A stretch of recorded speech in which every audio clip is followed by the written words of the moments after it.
Murad bəy, əslində bu görüşlə bağlı ümidlər daha çox idi, amma sanki verilən son açıqlamalar, Trumpın səsləndirdiyi fikirlər biraz ümidləri azaldır. Raketlərin verilməsi istiqamətində tərəddüdlərin yaranması, Rusiya ilə həmsöhbət olması, yəni Vladimir Putinlə danışması, məhsuldar adlandırması fonunda sizcə Zelenski və Donald Trump görüşünün nəticəsi necə ola bilər? Bilirsiniz, baxır hansı baxış nöqtəsindən biz bu məsələni qiymətləndiririk. Bəzi qüvvələr bunu, məsələn, Rusiya ilə danışıq aparır, telefon danışıq aparması, görüşün, nəzərdə tutulan görüşün olması ilə bağlı fikirlər eşidən kimi düşünürlər ki, Amerika güya təzyiqini azaldıb. Amma bu belə deyil. Ümumiyyətlə, prosesi bütün götürəndə biz görürük ki, Amerika Birləşmiş Ştatları müəyyən bir taktika ilə hərəkət edir. Bu taktika nədən ibarətdir? Fikir verin. Rusiya qarşı gah təzyiqlər başlanılır, gah yumşalma başlanılır. Gah təzyiqlər başlanılır, gah yumşalma. Yumşalma dövrü təzyiqlər eləyəndən sonra Amerika Birləşmiş Ştatları Rusiya üçün şərait yaratmağa çalışır ki, xüsusi olaraq Donald Trump, bu müharibəni dayandırmaq üçün imkanlar yaransın. Bax, Tomahawklarla bağlı biz son bir həftə ərzində kifayət qədər məlumatlar eşitdik ki, Amerika Birləşmiş Ştatları bunu Ukraynaya verəcək. Hətta hansı nöqtələr bu Tomahawklarla vurulacaqsa, onu da müxtəlif media vasitələrlə yayıb bildirirdilər.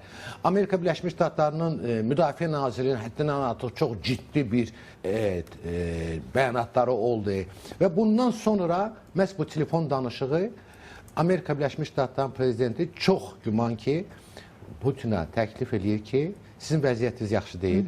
Yəni, istər iqtisadi cəhətdən, ona görə ki, bunu artıq Donald Trump dəfələrlə səsləndirib, hətta son axırıncı dəfə bildirdi ki, Rusiyanın iqtisadi vəziyyəti elədir ki, istənilən an çox ağır bir hadisələr baş verməyə başlaya bilər. Silah-sursatla bağlı onun qərarları var artıq bunu Ukraynaya verməyə. Bu da aydındır ki, indiki cəbhədəki vəziyyəti nəzərə alsaq, biz görürük ki, Rusiya tərəfi heç nəyə nail ola bilmir. Və əlavə olaraq, elə bir ki, bir müəyyən paritet yaranıb.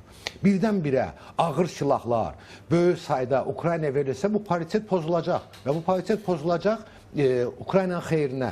Yəni, bu şərtləri Rusiya rəhbərinin qarşısında çox güman ki, telefon danışığında bu qoyub və Rusiyanı yenə də şərait yaradır ki, mən sizin üçün imkan yaradıram bu vəziyyətdən, ağır vəziyyətdən çıxmağa. Fikir verin, onun bəyanatları məhz bu istiqamətdə aparır və əsas məsələ masa arxasına otuzdurub müharibəni dayandırmaqdır. Və Zelenskinin Ağ Evə dəvət olunması, bu da həmən o taktikanın bir hissəsi kimi mən qiymətləndirə bilərəm. Murad bəy, biz dedik ki, Trump Vladimir Putinlə danışığının məhsuldar olduğunu deyib və Zelenski ilə görüşəcəyini də jurnalistlərə açıqlayıb. İstəyərdim ki, həmin o açıqlamanı eşidək, daha sonra sizinlə müzakirəmizi davam etdirəcəyik. Görüşümüz təxminən 2 həftə ərzində deyərdim, olduqca tez olacaq. Düşünürəm ki, Putinlə telefon zəngim çox məhsuldar idi. Biz qərarlar verəcəyik. Bildiyiniz kimi, dövlət katibi Marco Rubio Sergey Lavrovla görüşəcək. Onlar çox qısa zamanda vaxt və məkan təyin edib görüşəcəklər. Bəlkə də artıq hər şey planlanıb. Mən Zelenski ilə də görüşəcəm. Ona telefon zəngi ilə bağlı məlumat verəcəm. Bizim problemimiz odur ki, Putinlə Zelenski yaxşı yola getmir. Ona görə ayrı, amma ədalətli görüşlər keçirəcəyik.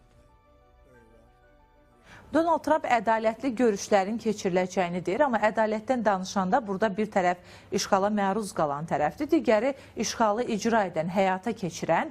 Amma elə Donald Trumpdan bu müstəvidə narazılıq da odur ki, işğala məruz qalanla işğalı həyata keçirən ölkəyə münasibət sanki eyni formada sərgilənir. Bu bir müddətə qədər qəbul olunurdu, amma bu mərhələdən sonra Donald Trumpın yenə də belə bir siyasət yürütməsi nəticə verəcəkmi?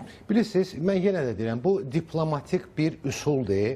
Rusiyanı məhz o danışıq masasına gətirib çıxartmaq. Bütün dünya, istər ölkə rəhbərləri, istər ictimaiyyət, hamısı başa düşürlər ki, bu müharibədə ədalətli tərəf kimdir, ədalətsiz tərəf kimdir. Beynəlxalq qanunu pozan kimdir, beynəlxalq qanunun çərçivəsində öz ərazilərini müdafiə edən ölkə kimdir. Amma hal-hazırda bu müharibəni dayandırmaq üçün, bu danışıqları təşkil eləmək üçün məhz Donald Trump Rusiya prezidentinə üzünü itirməmək üçün müəyyən bir şərait yaratmaq çalışır. Fikir verin, o Ankoridj'dəki olan görüş Alyaskada. O vaxtı Amerika Birləşmiş Ştatlarını tənqid elədilər ki, qırmızı xalça açıldı və s. və s. Sadəcə olaraq Amerika tərəfi çalışırdı ki, Rusiya üçün elə bir şərait yaratsın ki, Rusiya prezidenti bu danışıqlara getməyə bir ictimaiyyətin qarşısında da imkanları olsun. Başa düşürük ki, biz 4 ilə yaxın müharibə gedir. 1 milyona yaxın Rusiya insanları həyatını itirib. Həddindən artıq iqtisadiyyata ciddi ziyanlar deyib. Rusiya hər tərəfdən sanksiyalardır və bu məqamda müharibəni dayandırmaq, heç nəyə əvvəl bəyan elədiyi məqsədlərə çatmamış Rusiya rəhbərliyi üçün həddindən artıq çox böyük siyasi risklər daşıyır. Ona görə çox güman ki, Amerika tərəfi bu imkanları yaradır. Amma danışıqlar olmasa, Rusiya tərəfi bundan imtina eləsə, mən sizə əmin eləyirəm ki, bundan sonra da yenə də Amerika Birləşmiş Ştatlarının ritorikası Rusiya qarşı ağırlaşacaq və silah-sursatla bağlı qərarlar öz əksini tapacaq və növbəti təzyiq bir mexanizminin, təzyiq siyasətinin mərhələsini biz görəcəyik. Murad bəy, bir də Ukrayna Prezident Administrasiyasının rəhbərinin müşavirindən bir açıqlama var. Podolyak Çin məsələsini önə çəkir. Ümumiyyətlə bilirik ki, Birləşmiş Ştatlar böyük məmnuniyyətlə Çinlə mübarizə aparmaq istəyir və Rusiya ilə zaman-zaman biraz yumşaq ritorika ilə danışmasını da Çinlə mübarizəsi müstəvisində dəyərləndirənlər də var. Podolyak da deyir ki, əslində Çinə qarşı sanksiyalar tətbiq olunmalıdır. Çin bugün Rusiyaya çox ciddi dəstək verir. Nəzərə alsaq ki, bu Donald Trump'ın ritorikasına uyğundur.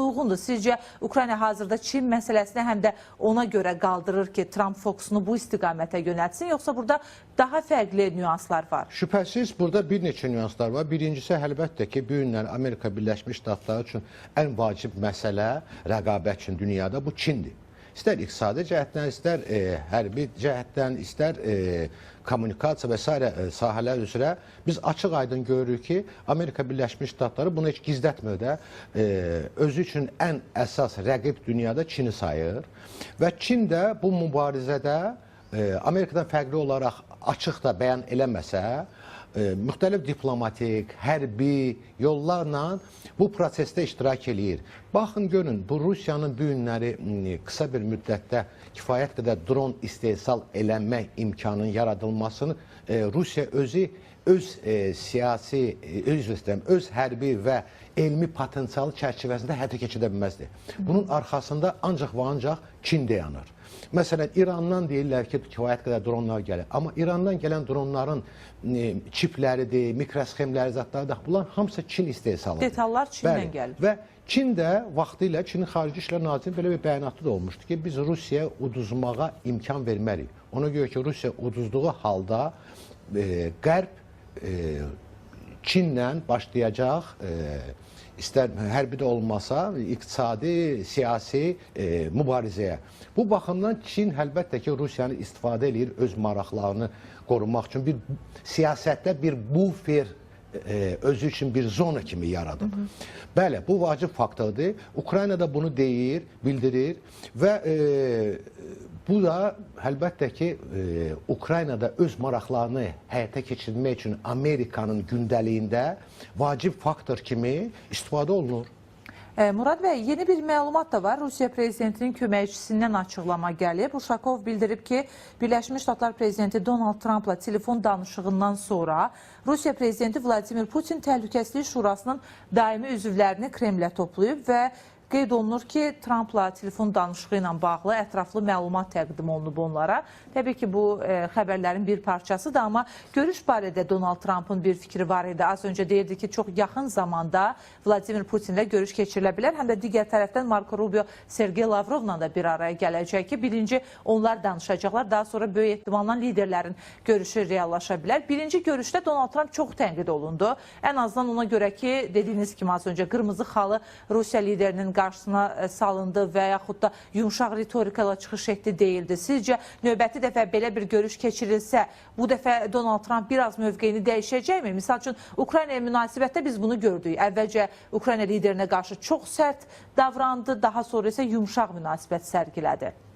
Əlbəttə ki, biz görürük ümumiyyətlə Donald Trump'ın siyasi fəaliyyətində, siyasi davranışında məqsədə çatmaq üçün bütün imkanlardan istifadə edir. Hətta öz ritorikasını 180% dəyişməkdən də belə bir çəkinmir. Bu, əlbəttə ki, nəticəyə çatmaq üçün bütün imkanlardan istifadə olunma bir mexanizmidir.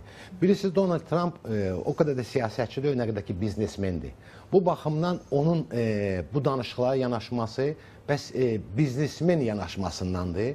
Ona görə o çəkinmir ki, ictimaiyyət tərəfindən onun atdığı addımlara hansı bir qiymət veriləcək və s. Amma nəticəyə çatmaq üçün, yenə də deyirəm, o bütün üsullardan istifadə eləyir.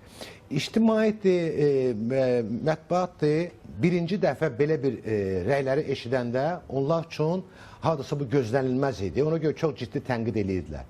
Bu səfər mən düşünürəm ki, onlar başa düşəcəklər ki, bu sadəcə olaraq Donald Trump'ın danışıqlar aparmaq manevr üsuludur. Güman eləmirəm ki, bundan əvvəlki kimi tənqid eləyəcəklər.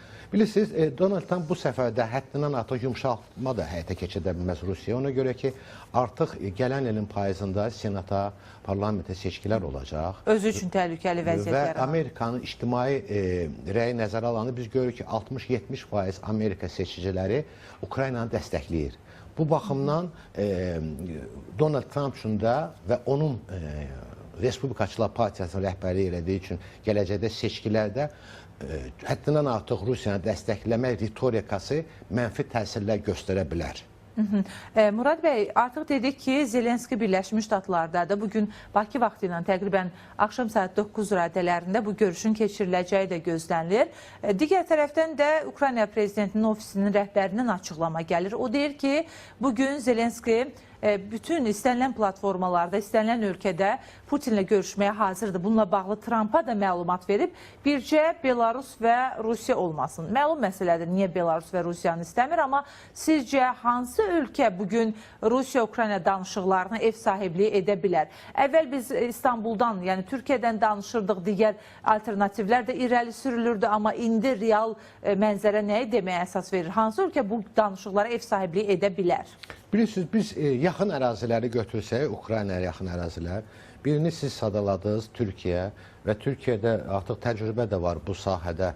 Dəfələrlə Rusiya nümayəndə heyəti, Ukrayna nümayəndə heyəti görüşlər keçirmişdi, danışıqlar keçirmişdi. Amma bir məsələni də mən əlavə eləyə bilərəm. Azərbaycanı da diqqətdən yayındırmaq lazımdır. Ona görə ki, Azərbaycan da çox gözəl bir neytral platformadır. Ona görə ki, Azərbaycanın da istər Rusiya üçün də və Ukrayna üçün də münasib şəraiti yarada bilər bu görüş üçün, əgər biz yaxın əraziləri götürsək. Həm də Rusiya Azərbaycanla da əlaqələrini yaxşı müstəviyə çatdırmaq istəyir. Ukrayna onsuz da Azərbaycanla əlaqələrində hazırda hansısa bir təzadlı nüans yaşamır. Bir məsələ də var. Bilirsiniz ki, regionlar çoxdur. Bu ənənəvi danışıqlar platformaları var. İsveçdir, başqa Avropa ölkələri. Amma burada bir məqam var. Rusiya prezidenti ilə bağlı Beynəlxalq Cinayət Məhkəməsinin qərarları var. Bu da müxtəlif problemlər yaradır. Ona görə elə bir ərazilər seçilməlidir ki, orada bu təhlükəsiz, Rusiya prezidentinin bağlı təhlükəsiz məsələləri də öz əksini tapa bilsin. Mən hesab edirəm ki, bu ancaq bizim bu yaxın regiondakı ərazilərdə bunu təmin eləmək olar. Amma siz soxundunuz Rusiya, Belarus məsələsi Ukrayna üçün, əlbəttə ki, Ukrayna prezidentinin təhlükəsiz məsələsindən irəli gələrək bu ərazilərdə bu danışıqların keçməsi mümkün olan bir şeydir. Murad bəy, az öncə siz əslində Tomahawk raketləri ilə bağlı nüansa toxundunuz, amma bu dünya mediasında çox şişirdilir, çox böyüdülür deyə istərdim ki, buna bir də ayrılıqda diqqət yetirək. Bu baxımdan ki, Trumpa bu raketlərin Ukraynaya verilməyəcəyi ilə bağlı sual ünvanlananda o gözləntilərə rəğmən fərqli bir reaksiya verib. Deyib ki, əslində tam dəqiq deyə bilmərik, çünki bizdə düzdür çoxdur, amma özümüzün də ehtiyacımız var. Çünki o raketlər çox dəqiqdir, çox peşəkar raketlərdir. Bizim öz ehtiyatlarımız tükənə bilər. Digər tərəfdən də deyir ki, əslində kifayət qədər varımızdır, amma müdafiə ehtiyacımız olsa özümüzə də lazım ola bilər. Bugün Birləşmiş Ştatların bəllidir ki, bu raketlərə ehtiyacı yoxdur. Ən azından bugün üçün heç bir ölkə ilə açıq-aşkar müharibə də aparmır. Sizcə Donald Trump bu məsələdə nə qədər səmimidir? Birləşmiş Ştatlara lazım olduğu üçün raketləri vermək istəmir, yoxsa o bayaq danışdığımız istiqamətlərə fokuslanaraq, xüsusilə də Rusiya ilə münasibətləri taraz saxlamaq üçün indilik? Çinara xanım, biz hər birimiz o qədər də sadə insanlar deyirik ki, xarici siyasətdə səmimiliyə inanaq da. Əlbəttə ki, texniki baxımdan desək, Amerika Birləşmiş Ştatlarının ən azı 3000-4000-ə yaxın Tomahawk raketlərə imkanları var və Ukraynadan söhbət gedirsə, burada əgər səhv etmirəmsə 50-60 dənə Tomahawk'ın verilməsindən söhbət gedir. Yəni say baxımından bu hər hansı bir təsir eləmir. Sadəcə olaraq yenə də deyirəm, bu Tomahawk'ların verilməməsi bu müəyyən təzyiq mexanizmdir Rusiya üçün. Yadınızda salın, bu Tomahawk məsələsi səslənəndən sonra biz Rusiyanın bəzi rəsmilərindən artıq müəyyən ciddi bəyanatlar da eşidirik ki, bu Rusiya-Amerika münasibətlərinə həddindən artıq ciddi zərbə vuracaq. Ona görə ki, bu Tomahawk raketlərin istifadəsində istər-istəməz Amerikanın mütəxəssisləri iştirak eləməlidirlər. Rusiya da təhdid edir geri gəlmişkən. Bəli, bəli. Bu həddindən artıq ciddi bir problem yaranacaq. Hətta birinci, mən deyə bilərəm ki, elan da eləyiblər ki, birinci hansı nöqtələr vurulacaq bu raketlə. Yelabuqada Rusiyanın böyük bir müəssisəsi var, haradakı pilotsuz uçuş aparatları hazırlanır. Birinci zərbələri o istiqamətdə vurmağı da heç gizlətmirlər, elan da eləyiblər. Yəni, bu onun göstəricisidir ki, Rusiya tərəfinə sizin əlinizdə olan bu günləri yeganə silahlardan biri olan pilotsuz uçuş aparatların istehsal elən müəssisəni biz bir neçə günün içində tam məhv eləyə bilərik. Yəni, bu çox ciddi təzyiqdir. Ona görə Donald Trump danışığında verə də bilərik, verməyə də bilərik. Bu hamısı Rusiya prezidentinin onun verdiyi təklifləri, müharibəni dayandırmağa, danışıqlara getmək qərarından asılı olacaq. Murad bəy, minnətdarlığımızı bildiririk sizə studiyamıza gəldiyiniz üçün, fikirlərinizi bölüşdüyünüz üçün.